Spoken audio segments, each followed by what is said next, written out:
পানীয় জলের দাবিতে পথ অবরোধ করে বিক্ষোভ গ্রামবাসীদের।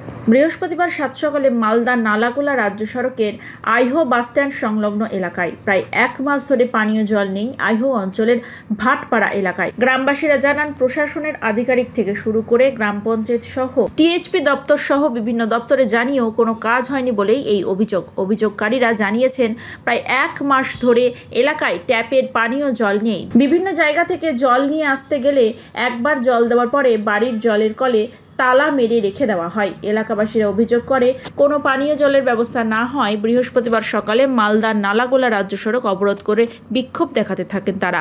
তাদের দাবি, প্রশাসনের তরফ থেকে যতক্ষণ না এই জলের সমস্যার সমাধান করা হবে ততক্ষণ পথ অবরোধ ওঠানো হবে না। অবশেষে খবর পেয়ে ঘটনাস্থলে ছুটে আসে হবিবপুর থানার পুলিশ। প্রশাসনের আশ্বাসের পর গ্রামবাসীরা অবরোধ তুলে নেন। পথ অবরোধের জেরে সমস্যায় পড়ে মালদা নালাগোলা রাজ্য সড়কের যাত্রীরা। অফিস যাওয়ার মুখে অফিস যাত্রীদের সমস্যার মুখে পড়তে হয়। জলের জন্য কোন জায়গাটায়? ভটপাড়া। হ্যাঁ, কি সমস্যা হচ্ছে কতদিন ধরে? এক মাসখানেক আগে অল্প করে জল পড়তো, সেই জল পড়তে পড়তে এখন একদম বন্ধ হয়ে গেছে। কবে থেকে বন্ধ রয়েছে? বন্ধ হয়েছে প্রায় 15 দিন হয়ে গেল। প্রশাসনে কাউকে জানিয়েছেন? সবাই জানে, হাফ প্রধান প্রধান আমাদেরকে বলা। জানিয়েছেন? হ্যাঁ,